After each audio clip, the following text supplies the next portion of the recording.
자, 2교시 시작하겠습니다. 자, 앞서 우리가 조사 목적에 따른 분류, 그 다음에 시간적 흐름에 따른 분류, 이 두 가지가 중요하다고 그랬어요. 그 다음에 세 번째, 사실 이게 제일 중요한데, 자, 자료 수집 방법에 따른 분류가 되겠습니다. 자료 수집 방법에 따른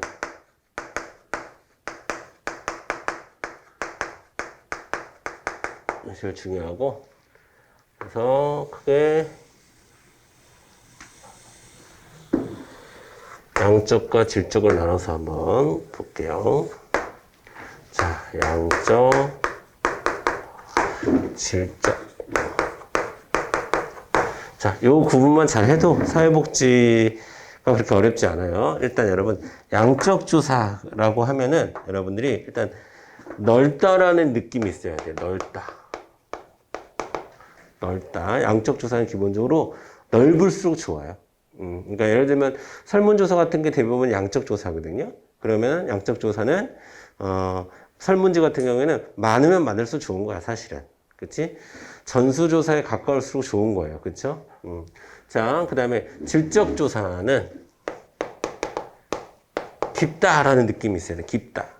질적 조사는 깊이를 더하기 위해서 하는 게 질적 조사인 거예요. 자, 그래서 양적 조사는, 그리고 제가 지난 시간에도 말씀드렸지만 사회복지학에서 실질적으로 이제 수험 관련해서 여러분에게 말씀드리면 분류와 동의어 싸움이다, 이렇게 보시면 돼요. 분류를 잘하고 동의어를 많이 알고 있어야 돼. 예, 아시겠죠? 그래서 우리가 양적 조사를 객관적 성격의 조사다. 객관적, 계량적, 통계적, 그 다음에 아까 마지막에 실증적 조사입니다. 자, 우리 양적 조사를 하는 이유는 이것을 다 이 해당 사례에만 적용할 것이 아니라 여기저기 다 적용하기 위해서 양적 조사를 하는 거예요. 자, 반면에 질적 조사는 주관적, 주관적, 그 다음에 심층적, 해석적, 이런 수식어가 붙습니다. 이런 수식어가. 자, 양적 조사가 객관적이라고 하는 것은 상대적으로 일반화, 그렇죠? 일반화 가능성이 높다는 거예요. 자, 질적 조사가 주관적이라고 하는 것은 상대적으로 일반화 가능성이 적다는 겁니다. 그 다음에 오늘 배울 거예요. 우리가 오늘 배울 건데, 자, 미리 통합해서 말씀을 드리면, 양적 조사는 객관적인 성격을 갖고 있기 때문에 일반화 가능성도 많고, 조사의 신뢰도도 높습니다. 근데 여러분, 신뢰도는 일관성을 측정하는 거거든요. 일관성도 높다, 이렇게 보시면 돼요. 자, 반면에 주관적 조사 성격을 갖고 있는 질적 조사는 신뢰도가 낮다, 이렇게 보시면 되고. 자, 그 다음에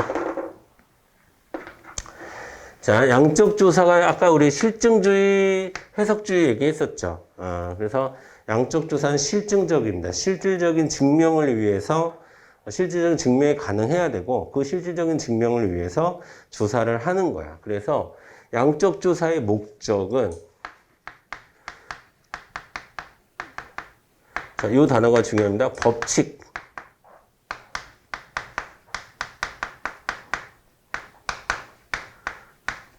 일반적인 법칙을 발견하려는 것을 목적으로 하는 겁니다. 일반적인 법칙을 발견하려고 목적으로 하는 것이고, 그 다음에 질적 연구는 왜 하냐? 심층적 이해, 깊이 있는 이해를 위해서 이해를 목적으로 합니다.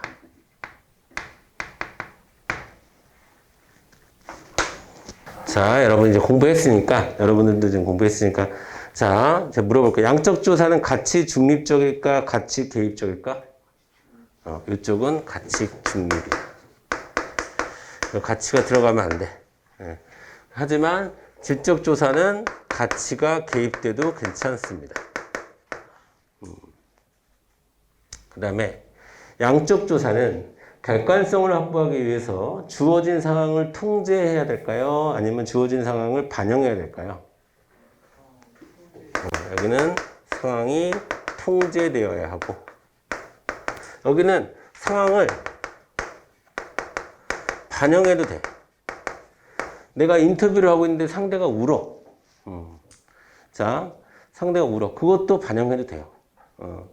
그 사람의 심정이 울 정도의 심정이었다. 이런 거 기술해도 돼. 아시겠죠? 자, 그 다음에 양적 조사는 우리가 양적 조사의 도구를 이렇게 표현합니다. 구조적. 자, 구조적. 구조적이라고 하는 것은 자, 형식이 세부적으로 정해져 있다는 뜻이에요. 이렇게도 표현할 수 있어요. 형식적이고 세부적이다. 그래서 우리가 만약에 양적 조사에서 설문조사를 하는데 어떤 사람에게는 당신이 좋아하는 정치인이 누굽니까? 라고 그러고 어떤 사람에게는 당신이 진짜 가장 좋아하는 정치인이 누굽니까? 이렇게 질문이 달라지면 돼야 안 돼요? 안 돼. 양적 조사에서. 왜? 일반화 시켜야 되거든. 객관적이어야 되거든. 그래서 구조화되어 있는 질문을 합니다. 구조화되어 있는 방식을 택하는데, 자, 질적 조사에서는 그럴 필요 없어요. 그래서 이것을 우리가 융통적이다 이렇게 얘기합니다. 융통적. 자, 융통적인 것은 상황에 따라 바뀔 수가 있다는 거야. 그래서 각기 다른 개인적 기록 같은 거, 그 사람의 일기라든가 이런 것들을 사용할 수도 있고, 그 다음에 질적 조사에서는 감정이입이 많이 들어가요. 그래서 누가 저랑 이제 같이 공부하던 그 동료 한 명은 이제 어떤 조사를 했었냐면 그 미혼모들의 성장 과정과 관련한 조사를 했었어요. 그래서 그 친구가 실제로 그 미혼모들이 잠시 머무는 센터가 있어. 쉼터가 있어. 거기에 그 간사로 들어갔어요. 그래가지고 한 1년 넘게 거기에 참여해서 그 미혼모들이 인터뷰를 했던 거야. 인터뷰를 했던 건데, 그러면은 인터뷰하는 과정에서 그 친구는 감정이입을 되게 잘해. 그래서, 아유, 그러셨어요. 그때 되게 힘들었겠네. 힘들었겠네요. 그럼 힘들었어요. 얼마나 힘들었어요. 등도 토닥여주고 이러면서 자기가 일도 하고 연구도 했던 거예요. 그러니까 그게 질적 조사라서 가능한 거예요. 차이를 알겠죠, 여러분? 자, 그리고 이제 아까 공부했던 거. 자, 양적 조사는 연역적, 귀납적? 연역적이다. 자, 연역적. 자, 그 연역적이라는 것은 가설이 존재한다는 얘기죠. 가설이 존재합니다. 그런데 질적 조사는 우리가 귀납적 논리 체계를 갖고 있죠. 그러다 보니까 가설이 필요 없어요.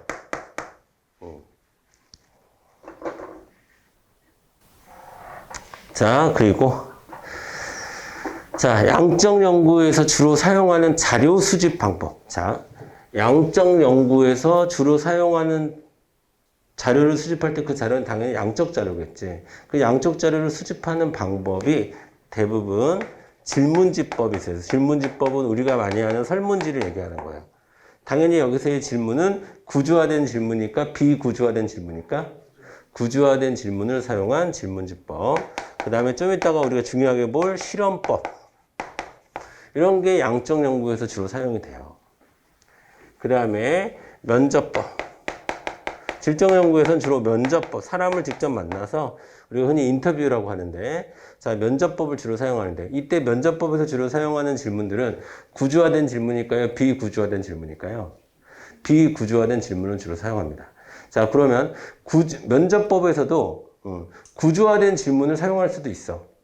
그렇죠? 그런 경우에는 양적 연구로 봅니다. 그러니까 구조화되어 있느냐 안 되어 있느냐가 중요한 거예요. 아시겠죠? 자, 면접법, 그 다음에 아까 제가 예를 들었던 제 대학원 동료가 했던 참여관찰법.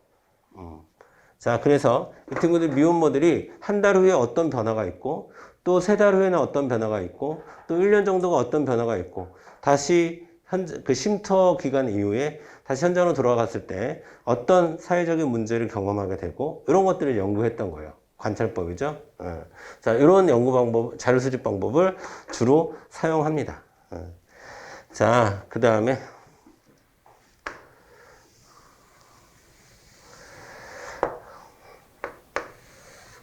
자, 이건 이제 연구 제목이에요, 여러분. 연구 제목. 주로 양적 연구에서 많이 사용된 연구 제목이 빈도에 대한 연구, 영향에 대한 연구, 인과관계에 대한 연구,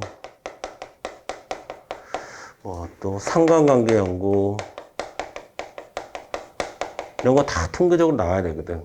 상관관계 연구, 그 다음에 아까 얘기했듯이 아까 현황 연구, 그 다음에 실태 연구, 실태 조사, 이런 것들은 다 양적 조사의 제목에 들어가요. 이런 것들은. 자, 빈도에 대한 조사, 영향에 대한 조사, 인과관계, 상관관계, 현황, 실태, 이런 조사들은 다 양적 조사에 속합니다. 그런데 뭐 성장 과정에 대한 연구, 또 뭐가 있을까? 이해에 대한 연구, 의미에 대한 연구. 자, 여러분, 어떻게 사회현상을 이해할지, 어떤 사회현상에 어떤 의미를 줄지는 다 주관적인 거죠, 여러분. 자, 의미에 대한 연구, 그 다음에 개별 사례에 대한 연구, 이런 것들은 다 질적 연구에 속합니다. 그러니까 우리가 제목만 보고도 양적 연구와 질적 연구를 구분할 수 있어야 돼요. 돼요? 자, 여러분.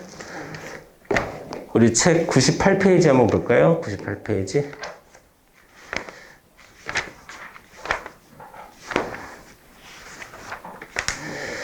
자, 98페이지 보겠습니다. 자, 질적 연구 볼게요. 자, 양적 연구, 2번 양적 연구부터 봅시다. 2번 양적 연구부터 봅시다. 자, 동그라미 1번에 계량적 밑줄, 같은 줄에 통계 분석 밑줄, 2번에 실증주의 밑줄, 그 다음에 객관성과 보편성 밑줄, 그 다음에 같은 줄에 가설수립 밑줄. 자, 그 다음에 검증을 통해 진리를 밝힐 수 있다고 주장한다라고. 근데 여러분, 진리 지우고 법칙이라고 써있어요. 법칙. 그게 좀 더 정확한 표현입니다. 법칙을 밝히는데 목적이 있는 게 양적 연구다. 그 다음에, 자, 다시 1번 질적 연구로 올라가서, 자, 여러분, 첫 번째 줄 후단부터 연구자가 대상자와 긴밀한 상호작용. 자, 그 옆에다 여러분 감정이입이라고 써요. 감정이입. 그 다음에 2번 현상학적 밑줄 보세요. 현상학적. 현상학은 제가 좀 이따 나중에 설명할게요. 여러분, 현상학이라는 것은 되게 의미를 중시하는 건데 그건 좀 이따가 책 보면서 다시 정리하고, 그 다음에 주관성 밑줄. 그 다음에 보편적인 진리 지우고 법칙을 밝히는데 한계가 있다. 보편적인 법칙을 밝히는데 한계가 있습니다. 왜냐하면 심층적인 이해를 담보로 하는 거니까. 자, 표로 내려올게요. 표로.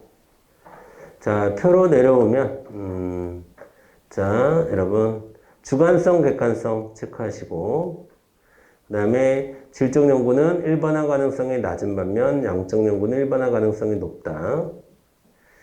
자, 좀 이따 우리가 얘기하겠지만 일반화 가능성은 다른 말로 외적 타당도라고 얘기해요. 외적 타당도. 네. 지금은 그냥 들어만 주시고, 그 다음에 질적 연구는 네, 현상학 정도에 밑줄 그어주시고, 양적 연구에는 실증주의. 자, 여러분, 그러니까 현상학과 해석학이 비슷한 거다라고 생각하시면 돼요. 현상학과 해석학은 비슷한 것이다. 자, 그 다음에 질적 연구는, 자, 두 번째 줄에 이해를 높임. 그러니까 이해를 높이기 위해서 질적 연구를 하는 거야. 심층적인 이해를 높이기 위해서, 이해를 위해서. 반면에 양적 연구는 통계적 기술. 그 다음에 질적 연구는 연구를 설계할 때 융통적입니다. 반면에 양적 연구는 구조화되어 있죠. 형식적이란 얘기죠. 그 다음에 연구 계획서에서 양적 연구에서 가설 설정 밑줄 그으시고, 그 다음에 자료 표본에서는 질적 연구에서 개인적 기록 체크해 주시고, 그 다음에 양적 연구에서는 통제 집단 정도? 통제 집단 이런 거 체크해 주세요. 나중에 공부할 거니까. 그 다음에 기법에서는 참여 관찰과 면접. 여기서의 면접은 개방적이란 말은 비구조화랑 똑같은 말이에요. 비구조화된 질문, 개방적 질문 똑같은 말입니다. 자, 반면에 양적 연구에서는 실험, 구조화된 면접 뭐 이런 것들이 있는데, 자, 그 다음에 질적 연구 자료 분석으로 내려와서 근합적, 양적 연구는 연역적. 그 다음에 양적 연구는 뭐 다른 변인 통제가 어렵다. 그거 밑줄 그어주시고 좀 이따 설명할게요. 그 다음에 질적 연구에서는 맨 밑에 다수의 표본으로 조사하기가 어렵다라는 말이 있죠. 여러분, 다수의 표본으로 조사하기 어렵다는 얘기는 그 위로 올라가서 일반화가 어렵다, 일반화 가능성이 낮다라는 얘기랑 똑같은 거예요. 여러분, 일반화가 가능하기 위해서는 표본은 많아야 돼, 적어야 돼? 표본이 많으면 많을수록 일반화 가능성은 올라가는 거예요. 근데 여기서 다수의 표본으로 조사하기 어렵다는 얘기는 일반화 가능성이 낮다는 얘기랑 똑같은 거야. 우리가 그런 걸 이해를 해야 돼요. 자, 다시 한번 얘기해주면 사회복지 조사로는 무조건 암기하면 한도 끝도 없습니다. 너무 어려운 세계로 가는 거고 본질을 이해하는 데 초점을 두셔야 돼요. 그리고 출제 수준도 그 정도가 됩니다. 아시겠죠? 질적 연구에 대해서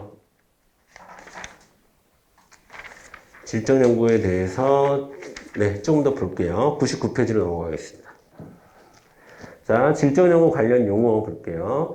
현실 기반 이론이라는 게 있는데 이거는 질적 연구 중에서 자, 밑줄 볼게요. 현실적인 자료에 근거해서 개발된 이론, 경험적인 세계의 관찰에 근거하여 만들어진 이론이다. 라고 하는데, 여러분, 동요 싸움이라고 그랬죠? 자, 현실 기반 이론을 기초 이론이라고 부르기도 하고, 근거 이론이라고 부르기도 합니다. 적어주세요. 근거 이론.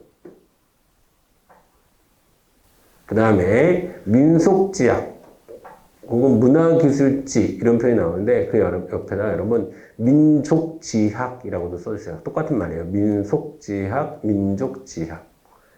자, 특정 문화를 공유하는 사람들. 그래서 밑줄 그으세요. 생활하는 사람들의 관점. 그러니까 특정 문화를 공유하는 사람들에 대한 연구를 하는 거예요. 여기서 여러분, 자, 여기서는 어떤 문화라는 표현을 썼는데 특정 문화의 공유 집단을 연구하는 게 민속지학 연구거든요. 그러면 여기서 특정 집단은 주류 집단일까 비주류 집단일까? 대부분 비주류 집단이겠지. 예를 들면 뭐 시설 아동에 대한 그러니까 시설 아동을 대상으로 한다거나 도시 빈민을 대상으로 한다거나 아니면 뭐 시설 노인 아니면 장애인 이런 좀 주류 집단이 아닌 그런 특정 집단의 문화를 그들의 관점에서 연구하는 게 민속지학 연구예요. 아시겠죠? 그 다음에 현상학 볼게요. 현상학 옆에다가 여러분 크게 의미중식 써주세요. 의미중식. 현상학은 의미를 중심으로 연구를 하는 거예요. 그러니까 그리고 두 번째 줄 철학적 가정을 설명하는 데 사용될 수 있다. 그러니까 되게 철학적인 거야. 현상학은. 자, 그래서 현상학의 형태에서 니은번 별표 치시고 해석학도 현상학의 종류 중에 하나입니다. 그러니까 여러분들은 근데 해석학과 현상학을 구분해라. 이런 문제는 죽었다 깨나도 우리 시험 문제 안 나오겠지. 그래서 해석학이랑 현상학은 비슷한 질적 접근 방법이구나 라는 것 정도만 여러분이 알아두시면 되겠습니다. 자, 그 다음에 디귿번의 이해. 이것도 이해되시죠? 이해에 대한 연구 이런 거 나오면 다 질적 연구에 속한다. 자, 넘어가겠습니다. 자, 그 다음에 질적 연구의 종류로 바로 넘어갈게요. 질적 연구의 종류 100페이지. 자, 첫 번째 참여 관찰. 자, 참여 관찰인데 이제 참여 관찰은 아까 제가 사례를 들었던 제 대학원 동료가 참여 관찰법을 사용한 거죠. 자, 참여 관찰의 유형만 볼게요. 완전 참여자, 관찰 참여자, 참여 관찰자, 완전 관찰자가 있는데 자, 초점은 뒤에다 둬야 돼. 뒤에. 참여자냐 관찰자냐 일단 나눠야 돼. 참여자냐 관찰자. 참여자는 그 안에 들어가 있는 거고 관찰자는 밖에 있는 거예요. 아시겠죠? 그러면 그 안에 들어가 있는 사람을 둘로 나눠. 완전히 들어가 있어? 아니면 약간 관찰하면서 들어가 있어? 라고 되어 있어요. 자, 완전히 들어가 있는 거의 핵심은 자, 두 번째 점입니다. 연구 대상자들은 완전 참여자의 신분과 목적을 모른다. 자, 그 다음에 관찰 참여자는 연구 대상자들에게 참여자의 신분과 목적을 알린다. 그러면 아까 제가 예를 들었던 제 대학원 동기 같은 경우에는 완전 참여자예요? 관찰 참여자예요? 관찰 참여자야. 그 친구가 미혼모여서 같이 생활하면서 연구한 게 아니라 간사로 들어가서 저 이러이러한 연구 목적이 있어요. 그리고 저 대학원생이고요. 근데 여기서 이러이러한 연구도 할 겸 일도 할 겸 여기서 같이 일합니다. 라고 얘기하고 그렇게 하는 거예요. 아시겠죠? 그러니까 참여자는 참여자인데 그것을 완전 진짜 완전 거기 참여한 상태에서 하는 거냐 아니면 목적을 분명히 하면서 참여하는 거냐 이 차이가 있는 겁니다. 아시겠죠? 자, 관찰자. 자, 참여 관찰자라고 되는데 참여 관찰자는 자, 두 번째 점에 밑줄 그으세요. 연구자가 조사 집단에 완전히 참여하지 않는다는 게 참여는 하는데 완전히 참여를 하진 않아요. 그러니까 예를 들면 제 대학원 동기를 예를 들면 일주일에 한 번 정도 나간다거나 연구 목적으로 근데 나가면 계속 자기 연구만 하는 건 아니고 거기 일도 조금은 해. 이 정도 수준을 참여 관찰자라고 얘기하는 거고 완전 관찰자는 아예 참여 자체가 하질 않아요. 아예 참여 자체를 하지 않고 뭐 인터뷰하러 갈 때나 가끔 가고 그 정도 수준이에요. 아시겠죠? 자, 그렇게 나뉜다 정도인데 이것까지 공부하는 것도 사실은 조금 오버합니다. 사실은. 그냥 참여 관찰법이 질적 연구구나. 이게 일단 제일 중요해요. 아시겠죠? 그 다음에 심층 면접. 자, 심층 면접.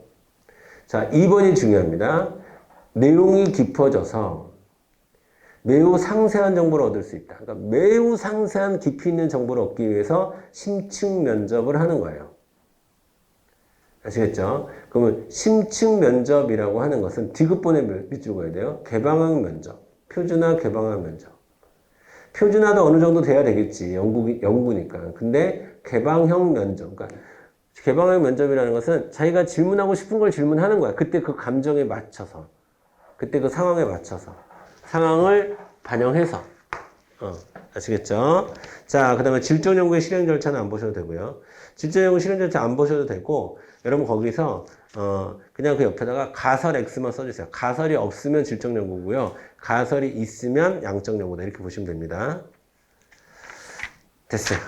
자, 다시 앞으로 오겠습니다. 다시 54페이지로 오셔서요.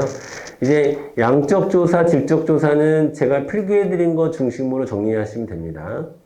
자, 그 다음에 4번 사회복지 조사의 절차. 자, 여러분 그 그림 순서 외워야 돼요. 문제 제기, 연구 설계, 자료 수집, 자료 분석, 결과 보고.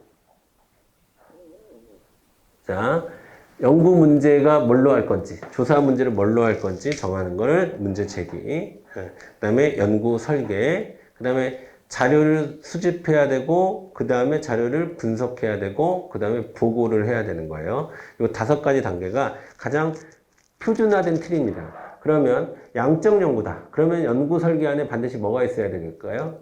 가설이 있어야 되겠죠. 그 다음에 질적 연구면 가설이 없어도 되고, 그 다음에 양적 연구면 자료 수집 과정에서 양적 자료를 수집하겠죠. 양적 자료라고 하면 질문지법이나 실험법 같은 것들을 통해서 얻은 자료를 양적 자료를 하는 거예요. 그리고 자료 분석도 통계적인 방법을 사용합니다. SPSS라든가 이런 통계 프로그램들이 있어요. 그런 프로그램들을 통해서 나오는 게 양적 연구가 되는 거예요. 자, 됐습니다. 기본 양적 연구든 질적 연구든 포함해서 이렇게 5가지 단계다. 문제 제기, 연구 설계, 자료 수집, 자료 분석, 보고 이렇게 5가지 단계다라는 거 알아두시면 돼요. 자, 그 다음에 나머지는 안 보셔도 됩니다. 55페이지로 넘어가서 사회복지조사의 분석 단위와 오류 있는 분석 단위도 안 보셔도 되고요. 오류만 보겠습니다. 자, 오류는 3개 알아두세요. 생태학적 오류, 밑줄, 개별주의적 오류, 환원주의적 오류. 이것도 뭔지만 아시면 돼요, 여러분. 뭔지만. 자, 먼저 생태학적 오류 볼게요. 생태학적 오류는 2번에 집단 동그라미, 개인 동그라미. 자, 집단을 관찰해서 개인에 대한 결론을 내리는 것을 생태학적 오류라고 얘기합니다. 자, 공신의료 학생들은, 그러니까 여러분 객관적으로 우리 학원의 합격률이 되게 높죠. 합격률이 굉장히 높습니다. 높아요. 근데 그거는 또 어떻게 보면 모두가 합격하는 건 또 아니잖아, 그치? 공신의료에, 너 어느 학원 다녀? 나 공신의료 다니는데, 그러면, 너 공부 잘하겠구나. 이런 게 생태학적 오류예요. 너 어디 살아? 제가 아주 어렸을 때, 그러니까 중학교 때쯤에 잠깐 강남 쪽에 산 적이 있었어요, 제가. 그래서, 근데 그러다 보니까 학교 중에 하나가 그 강남에 있는 학교를 내가 졸업을 했어. 그러면 애들이 뭐 물어보잖아. 어느 학교 나왔어? 그럼, 나 그때 거기 나왔는데, 그러면, 야, 너 어렸을 때 부자였나 보다.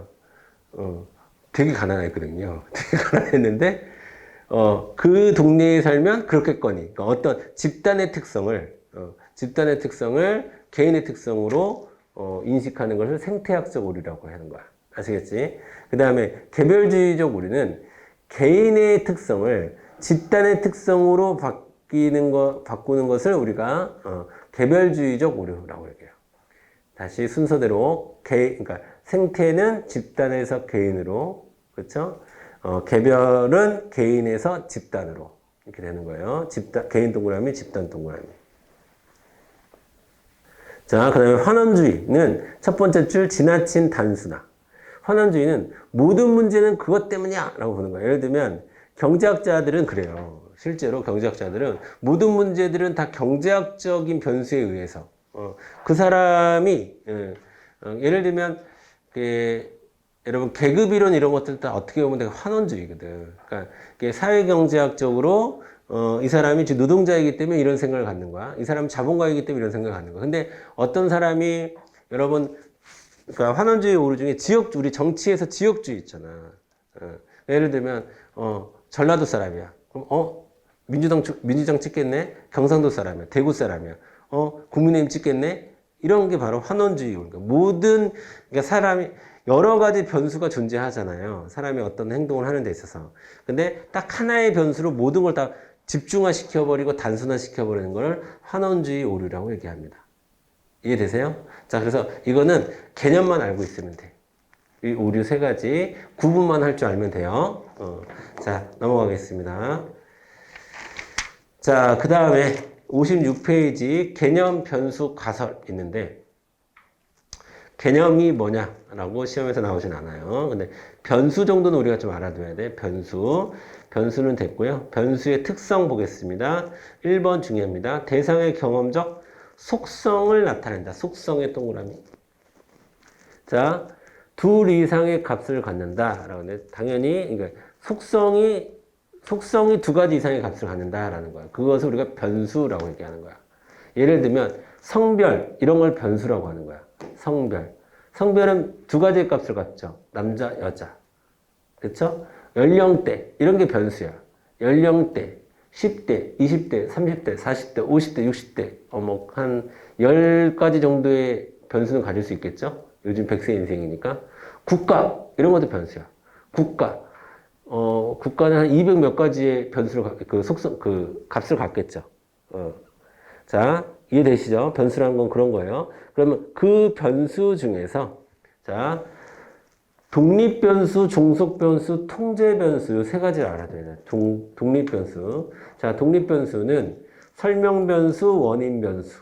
그리고 보통 우리가 조사론에서 독립 변수를 x라고 많이 얘기해. x.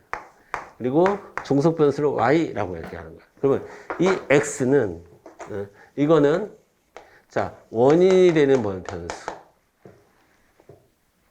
그 다음에 무언가 원인을 설명해 줄 수 있는 변수. 그 다음에 예측해 줄 수 있는 변수. 이렇게 독립 변수를 설명 변수, 원인 변수, 예측 변수라고 많이 얘기해요. 특히 원인 변수라는 표현을 알아둬야 돼요. 자, 우리가 독립 변수랑 종속 변수가 등장한다는 것은 인과관계를 밝힌다는 것 뜻이거든. 그럼 거기서 원인은 독립 변수에 해당하는 거예요. 자, 그 다음에 종속 변수는 왜 종속 변수냐면 이 독립 변수의 영향을 받는다고 해서 종속 변수인 거예요. 그렇죠? 자, 그래서 우리가 결과 변수, 그 다음에 피설명, 피예측 이런 표현을 씁니다. 여기서 피자는 당한다라는 거죠. 우리가 사동 피동할 때 그 피자죠. 설명을 당하는 변수, 예측을 당하는 변수를 우리가 종속 변수라고 얘기합니다. 종속 변수. 자, 제일 중요한 말은 뭐예요? 원인, 결과 이랍니다. 독립 변수는 원인이고 종속 변수는 결과다. 이게 제일 중요해요. 그다음에 자, 그럼 우리가 아까 우리 설명적 조사에서도 얘기했지만 원인과 결과가 정확히 나타나려고 하려면 사실은 여러 가지 변수가 통제돼야 돼. 자, 여러분 가격이 오르면 사람들이 많이 살까요? 덜 살까요? 덜 사죠. 그러니까 그걸 우리가 수요가 줄어든다라고 얘기해요.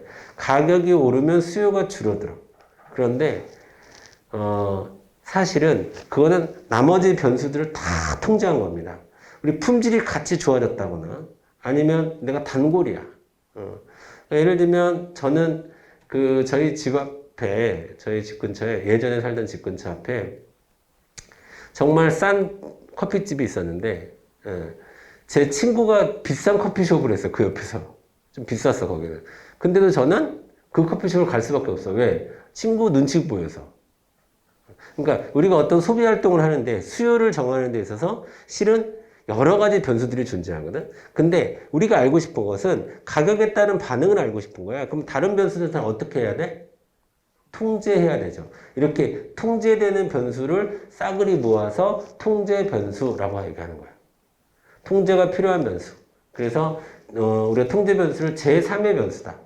그래서 독립 변수와 종속 변수를 제외한 제3의 변수다. 통제되어야만 하는 변수를 통제 변수라고 얘기하는 거예요. 자, 그러면 통제 변수의 종류가 거기에 뭐 매개 변수, 외생 변수, 억압 변수, 조절 변수 이런 거 있는데 이런 거 몰라도 돼요. 이런 거 몰라도 됩니다. 요 세 가지만 일단 잘 구별하시면 돼요. 자, 여러분 매개 변수라는 거는 대략적으로 얘기하면 이런 거예요. 자, 아침에 일찍 온 학생들이 시험 성적이 높다. 자, 그러면 아침에 일찍 왔기 때문에 시험 성적이 높을까요? 아니지. 아침에 일찍 와서 공부를 더 많이 했겠지. 그쵸? 이 공부를 많이 했다라는 변수가 중간에 들어가줘야 이게 말이 되는 거예요. 매개체가 있어야 말이 되는 이런 관계를 우리가 매개 변수라고 하는데, 근데 내가 사실 알고 싶은 거는 등원 시간과 성적과의 상관관계를 알고 싶어. 영향관계를 알고 싶어. 그러면은 그 매개 변수는 통제되어야 마땅하죠. 이해돼요? 이런 걸 매개 변수라고 이렇게 하는 거야. 아시겠죠? 자, 그 다음 뭐 다른 거, 그 다음 뭐 억압되어야 되는 변수, 조절되어야 되는 변수 이런 것들이 있는데 이런 거 할 필요는 없습니다. 우리는 변수는 일단 세 가지 변수만 정리하시면 돼요. 독립 변수, 종속 변수, 통제 변수 정도만 알고 계시면 됩니다. 자, 그 다음에 57페이지 넘어갈게요. 자, 가설이 있습니다. 가설. 자, 밑줄 그을게요. 둘 이상의 변수의 관계에 대한 어떤 진술? 잠정적인 진술. 그래서 우리가 가설이라고 얘기하는 거예요. 가설. 자, 그러니까 가설은 두 가지가 있습니다. 두 가지의 결과가 나올 수 있어요. 가설은 채택될 수도 있고 기각될 수도 있어요. 채택, 기각. 왜? 잠정적이니까. 그렇죠? 자, 가설의 서술 요령 이런 거 안 보셔도 되고요. 가설의 평가만 보겠습니다. 5번. 자, 가설은 진술이 명료해야 됩니다. 아까 제가 제 그 연구 논문의 가설은 뭐였습니까? 가설은 뭐였을까요? 사회적 기업 인증제는 정당하지 않다. 아까 제 가설이었어요. 그죠? 정당한가라고 물어봤으니까 정당하지 않다. 그러면 정당성에 대한 이제 뭐 조작적 정의 이런 것들이 막 들어가는 거가 사실은 좀 힘들었거든요. 저는 논문 쓸 때. 자, 그건 좀 이따 제가 나중에 제 논문과 관련해서 나중에 좀 또 얘기할 수 있는 기회가 있을 거고, 일단은 진술이 명료해야 돼요. 가설은. 그리고 가설은 검증할 수 있어야 돼요. 자, 가설은 어디 양적에서 쓰여, 질적에서 쓰여? 양적에서 쓰이죠. 그러니까 가설은 실증적이어야 될까요? 해석적이어야 될까요? 실증적이어야 되겠지. 그래서 자, 2번 실증적으로 검증할 수 있어야 된다. 그 다음에 가설은 가치 중립적이어야 한다. 그 다음에 확률의 속성을 지녀야 한다. 이럴 수도 있고 저럴 수도 있고 그렇습니다. 자, 가설은 해는 서쪽에서 뜬다. 이런 건 해는 동쪽에서 뜬다. 이런 거는 가설될 수가 없어. 왜냐면 확률적 속성이 없잖아. 무조건 해는 동쪽에서 뜨는 거 아닙니까? 그렇죠? 이런 거 말고 좀 사회학적으로 논쟁이 될 수 있는 것. 그런 것들이 가설이 될 수 있는 거예요. 자, 넘어갈게요. 자, 사회복지조사 방법론이라고 있습니다. 사회복지조사 방법론. 자, 사회복지조사 방법론이라고 있는데 그 전에요, 여러분. 타당도와 신뢰도 얘기를 먼저 좀 할게요. 타당도와 신뢰도를 먼저 얘기하고, 자, 여러분 책을 보면 59페이지에 실험 설계의 타당도라고 해서 내적 타당도와 외적 타당도가 쭉 나올 거예요. 그 다음에 또 뒤로 가면 타당도와 신뢰도가 또 나와. 75페이지에 한번 보세요. 75페이지에 신뢰도와 타당도 또 나오죠. 이 부분을 묶어서 진행하겠습니다. 묶어서. 그래서 타당도와 신뢰도의 개념부터 좀 잡고 그 다음에 실험 설계로 들어가는 걸로 그렇게 하겠습니다. 이것도 내용이 좀 많아서 좀 일찍 끊을게요. 여기서 10분 정도 쉬었다가 타당도, 신뢰도부터 들어가는 걸로 하겠습니다.